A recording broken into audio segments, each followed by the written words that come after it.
Voilà, on va entamer ensemble un mamar du Rabbi, Melech HaMashiach, B'siyata Dishmaya, Lel Shabbat Kodesh, Parashat Vayeshev, Chav Kislev, Atavshin Yud Zayin. Voilà, Nacha Bilti Muga. Vous vous rappelez? Bilti Muga, donc Bilti en hébreu c'est la négation, c'est que le Rabbi n'a pas corrigé, mais bien sûr c'est fidèle au Rabbi. Le Rabbi n'a pas eu le temps de tout corriger, ou par un fait du destin, tout n'est pas corrigé. Katanti mikol ha-chassadim ou mikol ha-emet gomer. Vous vous rappelez ce passouk? C'est un passouk qui nous donne un peu l'état d'esprit de Yaakov Avinu. Ensuite, vous pouvez garder le texte, ne vous inquiétez pas. Katanti mikol ha-chassadim, je me suis fait tout petit devant tous les chassadim, devant toutes les mesures de bonté que Dieu m'a données. Ou mikol ha-emet, et de toute cette vérité. Qui Bemakri avarti et Yarden, car avec mon bâton j'ai traversé le Jourdain, Azé, ce Yarden là, Ve'ata Haïti leshne machanot. Et désormais je suis deux camps. J'étais tout seul, démuni de tout, et tout à coup j'ai deux camps, deux machanés. D'accord? Alors deux machanot, ou pirouche Rabbeinu Nishmato Eden, et l'explication de l'Admor HaZaken, Baal HaSimcha. Ah non, Pirouche Rabbeinu, oui, c'est ça, Nishmato Eden, l'Admor HaZaken, donc. Baal HaSimcha, ici, on est passé de Yud qui se lève, on se dirige vers Yud Tet qui se lève, et là, le Mahamar, il a été dit Chav qui se lève. Donc c'est juste après Yud Tet qui se lève, c'est Rosh Hashanah de la Chassidut, il y a aussi 2 jours. Yud Tet et Chav. D'accord? Si on peut aller à 3 Yud c'est bien. Si on n'en trouvait que 2, alors on en fera une 3e à la maison en famille. D'accord? Si on est tout seul sur une île déserte, alors on fera les chaim avec Dieu et le Rabbi. On fera sa propre Idvadut. Ok? Ki bemakli avarti et Yarden. Azé. D'accord? Je suis revenu sur la base. Je reprends ensuite. Ou pirouche Rabbeinu, piresh. Rabbeinu Nishmato Eden. L'Admor HaZaken, lui, il a été mefaresh et zé. Comment? Alors, il est Baal HaSimcha, donc, parce qu'il a été libéré à Yutet Kislev, dès qu'Asheraya le Yaakov Kirvat Elokim Mamash, lorsque Yaakov a eu une proximité avec Dieu, Mamash, ça veut dire que c'est réel, c'est pas quelque chose comme ça de suggéré, c'est vraiment une réelle proximité des deux côtés, finalement. Ine Kol Ma She'agilouy ou le Mala Mala Yoter. Alors, plus le dévoilement était élevé, Tsarir lifolze shiflut lemata mata yoter. Ça doit entraîner un sentiment d'humilité ici-bas encore plus grand. D'accord? D'ailleurs, plus le dévoilement est élevé, plus ici-bas ça entraîne un sentiment d'humilité plus profond encore. De mishumze, de ce fait-là, Amar Katanti. C'est pour cela qu'il a dit Katanti. Qu'est-ce que ça veut dire Katanti? Je me suis senti tout petit. Il nous faut comprendre le lien entre les choses.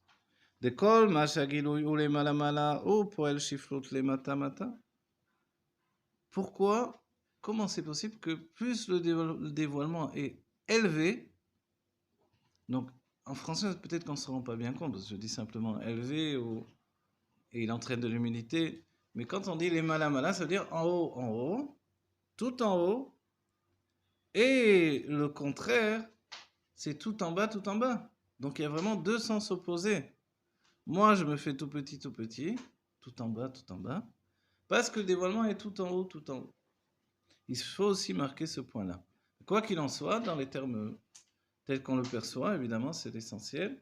Le dévoilement est immense et la proximité avec Dieu est effective et réelle, et ça entraîne une chifloute extraordinaire. Donc une humilité extraordinaire.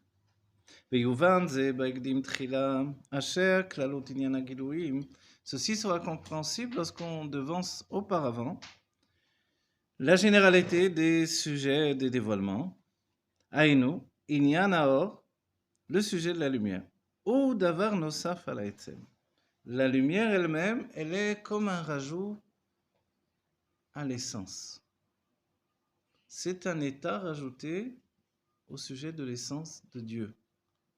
שהרי העצם אינו בגדר גילוי, לכל עצם בלתי מתגלה, parce que l'essence ne se dévoile pas. Toute notion d'essence n'est pas dans l'état de dévoilement.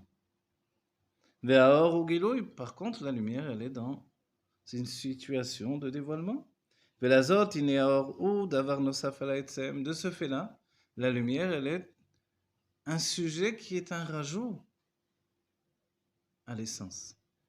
Vous comprenez, c'est comme s'il nous dit, ce sont deux choses distinctes. L'essence d'un côté et la lumière de l'autre. Précédemment, dans le petit cours que l'on a fait précédemment, je vous ai dit que la chassidoute elle-même, elle est du niveau de l'essence de la Torah. Donc elle ne fait pas partie du pardès de la Torah parce que le pardès est un dévoilement. De la même manière, évidemment, dans le divin ou dans l'essence de l'âme, l'essence et le dévoilement, ce sont deux choses contraires. L'essence ne se dévoile pas, donc la lumière elle-même n'est pas a priori le dévoilement de l'essence. A priori. והגם שהאור אינו דומה לכלים, et bien que la lumière ne ressemble pas au réceptacle, au pluriel, דכלים הוא מהות אחר, ולכן הוא דבר נוסף. Les réceptacles sont une autre nature. C'est pour cela que c'est quelque chose d'autre. C'est-à-dire qu'il y a la lumière et les réceptacles qui est autre chose que la lumière elle-même.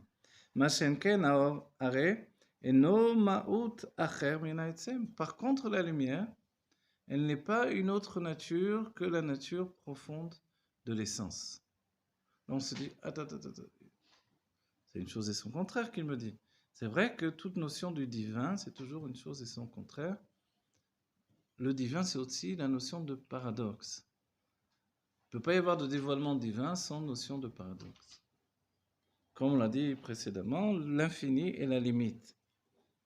Mais ici, on a deux notions d'infini, deux notions de limite. D'abord, l'essence ne se dévoile pas. Et le Kéli, quel est son travail? De dévoiler la lumière. Mais le Kéli, c'est autre chose. Le réceptacle, c'est autre chose que la lumière. C'est une autre chose. D'accord? Bien que précédemment, on a expliqué que c'est l'épaississement de la lumière qui devient le réceptacle. Et là, il faut remonter, ça le comprendront vraiment ceux qui ont étudié dans le Etzraïm, le maté vélomaté du Etzraïm. Un endroit extrêmement élevé dans les mondes divins, mais qui fait état justement d'avant la création même, le fait que la lumière a un mouvement du haut vers le bas. Nous connaissons le mouvement du bas vers le haut. Ratzov et Shov. Mais la lumière précédemment, ce mouvement du haut vers le bas. Maté, elle vient, elle atteint son point de rencontre dans l'infini, son point de définition, ce qu'elle devait établir comme espace, et puis elle revient à sa source. Et c'est comme ça que tout ce va-et-vient va donner la notion de création. Et précédemment, dans le maté vélomaté, ça veut dire, si je traduis, ça veut dire qui parvient, qui ne parvient pas. Magia vélomagia. Vous voyez, c'est presque se dévoile et ne se dévoile pas. Elle a un but à atteindre, elle atteint ce but, et puis elle retourne à sa source. Vous voyez, c'est comme une lumière furtive. Nous connaissons ce mouvement de vie dans le Ratzov et Shov, qui est la base même du temps. Le mouvement du temps, le mouvement de toute la matière, des molécules, des particules, etc. Mais précédemment, bien avant les molécules, les particules et la définition ou la sensation ou la perception de la matière, il y a ce maté vélomaté dans la lumière de par elle-même. C'est-à-dire, a priori, sans témoin, donc sans possibilité de transformation par la perception. Oui. Donc s'il n'y a pas de témoin, il n'y a pas de possibilité de transformation par la perception, c'est un mouvement de création originelle, brute. Alors, quand on revient à ce point-là, quand on nous dit en fait, il y a le réceptacle qui n'est en fait que de la lumière qui s'est épaissie, c'est que la lumière s'est scindée en deux. La lumière telle qu'elle était dans la source et telle qu'elle s'est projetée, elle est une seule et unique lumière. Mais finalement, lorsqu'elle atteint son but, l'endroit spirituel qu'elle doit définir, là je ne suis pas dans le texte, hein, j'argumente pour qu'on comprenne plus précisément le texte. Alors la lumière, elle, quand elle atteint l'endroit spirituel qu'elle doit définir, on va dire, lui donner une réalité spirituelle, la lumière qui, elle, était une lumière plus éthérée, plus raffinée, le Ephraim va utiliser le terme grossier et raffiné. Dans la Chassidoute, on ne l'utilisera pas trop, on n'aime pas trop dire de la lumière qu'elle est grossière. Quoi qu'il en soit, celle qui est plus raffinée retourne à sa source. Celle qui est moins raffinée n'aura pas la force de retourner en arrière. Je ne sais pas si le terme, mais c'est le terme utilisé, quoi qu'il en soit. Et elle va rester là où elle se trouve. Et du fait qu'elle va rester là où elle se trouve, elle va commencer à prendre corps dans cette nouvelle réalité qu'elle est en train d'accréditer, si vous voulez. C'est elle qui donne naissance à cette réalité et finalement, elle va prendre corps dans cette réalité jusqu'à devenir un réceptacle par l'épaississement de la lumière. Mais ce qui réellement va provoquer la structure du réceptacle, c'est que la lumière qui est repartie, au même moment où elle repart, elle est meïr. Elle brille sur cette lumière qui se trouve maintenant dans l'endroit, dans le point de chute. Et en brillant sur elle, elle la vitalise, je ne sais pas si on dit de cette manière-là, la conjugaison n'est pas exacte, sans doute. Elle continue à vitaliser cette lumière-là, plus éloignée de la source. Et quand le réceptacle va être formé, lorsque la première lumière reviendra une seconde fois, la lumière plus spirituelle va être définie comme lumière, la lumière moins spirituelle va être définie comme réceptacle. En termes de chassidique, selon le Maguid de Mezrich, c'est la notion de Mashpia et Mekabel. En termes de midrashique, vous vous rappelez, c'est la lune et le soleil. La lune qui dit à Dieu, on ne peut pas être deux astres qui brillent de la même lumière. Dieu lui dit, tu as raison, va et sois plus petite. Fais-toi plus petite.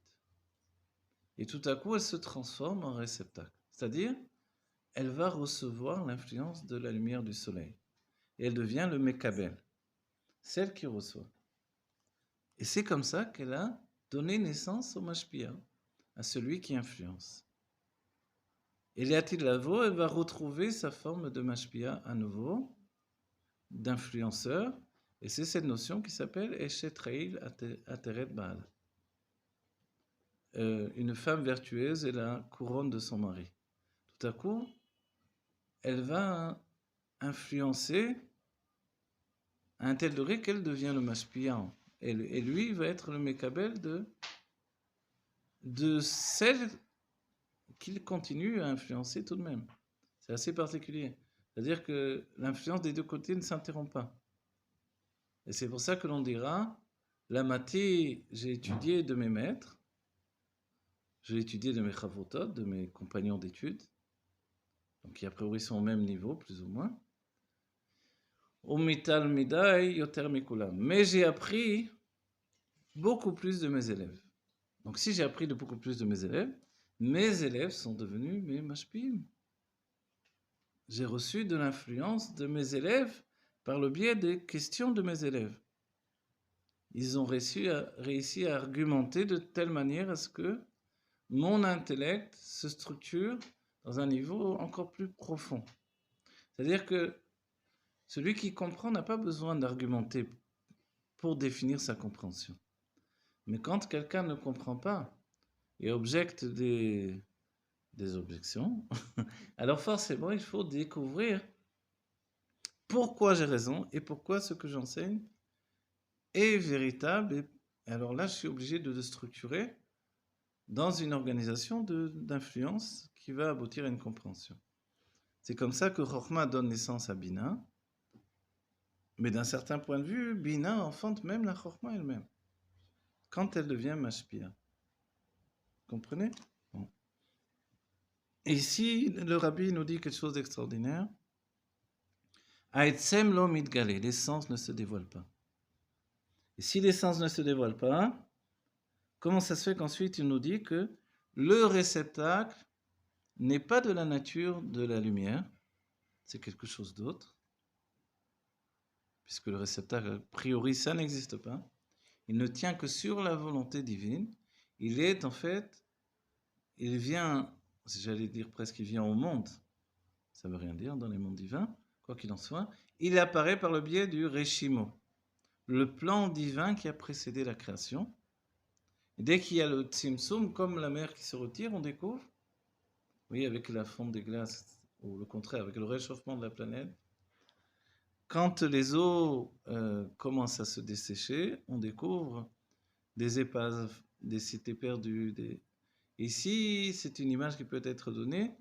Quand la lumière se voile, apparaît tout à coup le plan divin, qui était là depuis toujours. Et ce plan divin, c'est l'aboutissement de ce qui s'appelle la Shahara. La Shahara, c'est l'évaluation.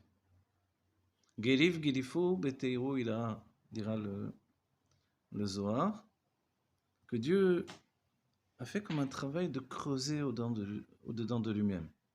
Comme les Luchot, l'écriture et les tables sont une seule et même chose, et unique chose. Donc Dieu au-dedans de lui-même s'est investi dans une évaluation de ce que pourra être la réalité. Il n'y a rien de réel là-dedans, a priori. C'est une réalité escomptée, comme deviner une future réalité, mais comme à ce moment-là, il n'y a pas de futur, donc c'est un état de présent absolu. Et qui va être même le passé de notre existence. Et c'est comme ça que le Kéli, à la rencontre de la lumière qui revient frapper le Kéli, alors vont jaillir des étincelles. Ces étincelles vont être à la base de la création des réceptacles. On ne va pas aller trop loin dans le Mama, parce que le temps passe vite, en bonne compagnie. Alors on revient sur ce point où le Rabbi nous a dit, regardez, il a dit, je reviens sur, c'est important ce qu'il a dit que finalement le Kli c'est quelque chose de différent, et puis au final, extraordinairement, même si on dit que la lumière ne vient pas dévoiler l'essence, puisque l'essence ne se dévoile pas, la lumière, elle est pourtant de la nature de l'essence. Voyez la deuxième paragraphe Yuvan, troisième ligne, il dit à la fin, juste avant le point, il dit Iné, velazot, iné, aor, ou davar nosaf alaetzem. La lumière est quelque chose de plus par rapport à l'essence. D'accord? Ve'agam she'aor eno dome la kelim, et bien que la lumière ne ressemble pas au réceptacle, des kelim ou maout acher, les réceptacles sont une autre nature. Ve'lachen ou davar nosaf, donc c'est autre chose. Mashenken aor, par contre, la lumière are eno maout acher min haetzem. La lumière n'est pas autre chose que la nature de l'essence. De'aor ou me'en amaor, la lumière, elle est un petit peu du luminaire. Ve'imken eno davar nosaf mamash. Donc on ne peut pas dire que c'est vraiment autre chose. Mais kol makom basé goufa she'aor ou gilui, iné basé atzmo ou davar nosaf alaetzem. C'est vrai que ce n'est pas autre chose, puisque la lumière est un petit peu de l'essence, elle vient dévoiler de l'essence. Mais comme justement, elle vient dévoiler, alors elle est un élément rajouté à l'essence. Voilà. On peut bien se demander aussi pourquoi moi-même j'ai enseigné le fait que le réceptacle c'est de la lumière. C'est dans le Etzraïm où il est rapporté que le réceptacle c'est une lumière qui s'est épaissie. Oui. En quelque sorte, spirituellement. C'est un exemple évidemment. Oui. Mais cet exemple, il nous sert de compréhension, il sert de levier à l'idée que la lumière et le réceptacle, c'est un même élément a priori, simplement dans une situation différente. Là, la même chose, le Rabbi nous donne à comprendre, puisque la lumière vient dévoiler l'essence, on pourrait se dire la lumière c'est l'essence. Oui. Je dis non, la lumière n'est pas l'essence. Et pour quelle raison la lumière n'est pas l'essence? Parce que l'essence ne se dévoile pas. Et comme la lumière est un dévoilement, oui. Dès qu'on a dit lumière, on a dit dévoilement. En hébreu, or en sof, c'est différent du Ein Sof. On dira pourquoi. Ein Sof veut dire l'infini. Et puis la lumière infinie. Donc le Ein Sof n'est pas obligé de se dévoiler. Tandis que dès qu'on a dit lumière, il y a un dévoilement. Qui a dit dévoilement va aboutir forcément à une finalité de ce qui s'appelle réceptacle. Vous voyez? Donc en fait, quand le rabbi nous dit il faut pas confondre l'idée de dévoilement et l'idée d'essence. L'essence ne se dévoile pas. Oui, mais la lumière provient bien de l'essence. Oui. Mais elle est différente. En quoi elle est différente? Alors, la question qui nous vient forcément, c'est est-ce qu'elle est différente au même niveau que le réceptacle est différent de la lumière? On nous dit non. Ah bon, pourquoi? Parce que la lumière est un peu de l'essence. Alors, en quoi elle est différente de l'essence? Quand on nous dit un peu, c'est-à-dire qu'elle ne va pas dénaturer l'essence. Elle est presque, si on peut dire, de la même trempe, de la même nature. Alors, en quoi elle n'est pas l'essence? Parce que l'essence ne peut pas se dévoiler. Alors, c'est sûr qu'on peut dire ne peut pas ou ne veut pas. Pourquoi on pose cette question au final? Parce que le grand chidouche avancé par la Chassidut Chabad, c'est que dans la Géoula, l'essence va se dévoiler. D'accord? Donc on peut dire si l'essence va se dévoiler, l'essence va aboutir au niveau de la lumière. Mais pour l'instant, on étudie précédemment parce qu'on est obligé d'étudier les cycles, justement, tels qu'ils sont dans l'origine des choses. C'est que la lumière et l'essence sont deux états totalement différents. Et a priori, on pourrait même penser que la nature de la lumière, ce n'est pas la nature de l'essence, si ce n'est que la lumière provient de l'essence. Donc on a bien dit Nosé Fachim. Mais kol makom basé, vous voyez, 1, 2, 3, 4, 5, 6.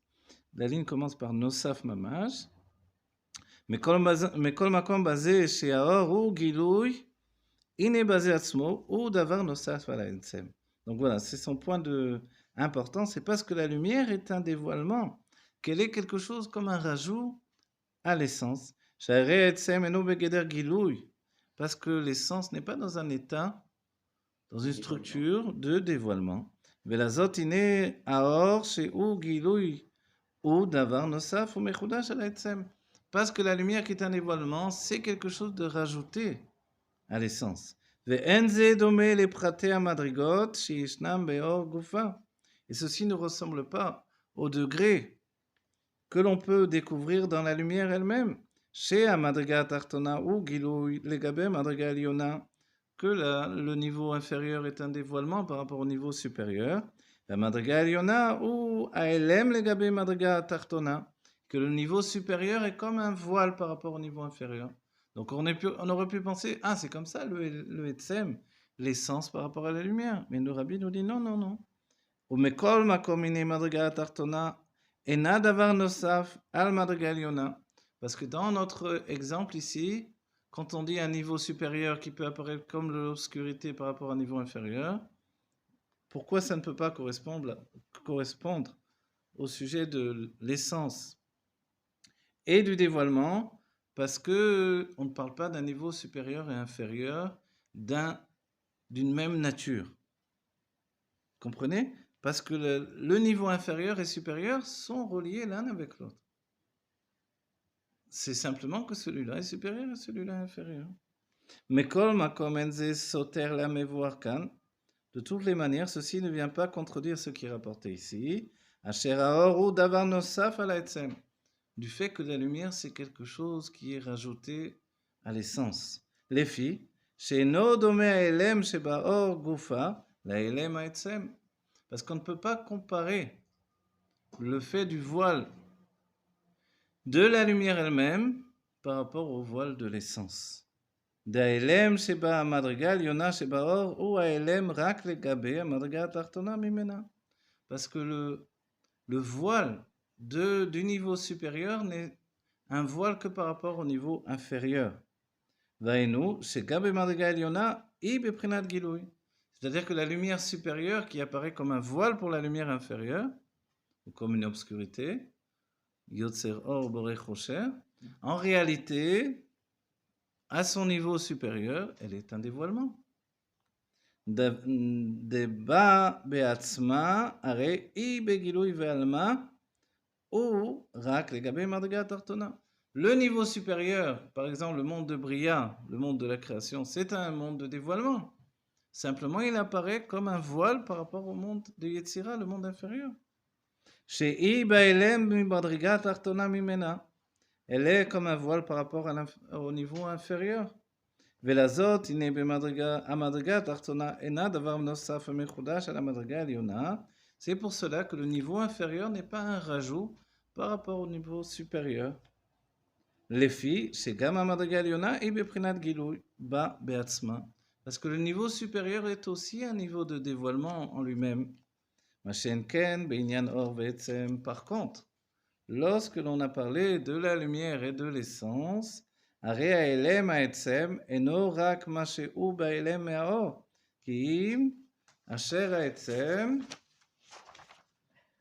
הנה בכל מקום ומקום שהוא נמצא הוא בהלם, parce que l'essence c'est pas juste qu'il est un voile par rapport à la lumière, mais dans toutes les situations il est dans un état de hélem, de voile. שהרי כל עצם בלתי מתגלה, parce que tout chose essentielle ne se dévoile pas. She'eno beprinat gilui klal, il ne peut pas être dans un niveau de dévoilement. Il n'est pas dans un niveau de dévoilement, absolument pas. Velazot, lazot ine aor she'u gilui, c'est pour cela que la lumière qui est un dévoilement, ou davar nosaf ou mechudash al etzem, c'est quelque chose de rajouté et voilà, et de nouveauté par rapport à l'essence. ולכן הנה כללות העניין, כללות עניין הגילויים שלמעלה, c'est pour cela que les niveaux de dévoilement dans les mondes divins, Or הסובב כל עלמין, la lumière qui entoure tous les mondes, Or הממלא כל עלמין, la lumière qui pénètre dans les mondes, וכללות עניין האצילות הוא דבר נוסף. Et tout ce qui s'appelle la Tzilut, l'émanation des mondes, c'est quelque chose de plus, comme un rajout à l'essence de Dieu. Dezé o lashon Atzilut minashon Atzala ve'afrasha. Et c'est pour ça le terme qui a été choisi, c'est Atzilut, qui veut dire Atzala, on prend de la lumière, on la continue ailleurs. Afrasha, on va prendre un petit peu. Voilà, un prélèvement. Chez Atzilut, ou davar nivdal venifrash legabé agilouim chez les malam et Atzilut, ou beprat legabé aetsem mamash. Parce que l'émanation des mondes, comme le terme, même en français on le comprend assez bien, une lumière qui émane, ce n'est pas une nouvelle lumière, c'est une lumière qui est émanée d'une source. Mais évident qu'elle est beaucoup moins puissante dans son émanation que dans la source de l'émanation, comme la lumière du soleil par rapport au soleil. Voilà, et il nous dit que tout ça, c'est comme quelque chose qui est complètement séparé par rapport à sa source, dans l'état de dévoilement, et en particulier par rapport au niveau de l'essence.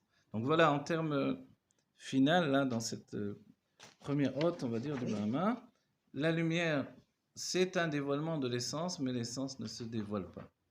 Point final, c'est-à-dire que l'essence ne se dénature pas dans son état originel.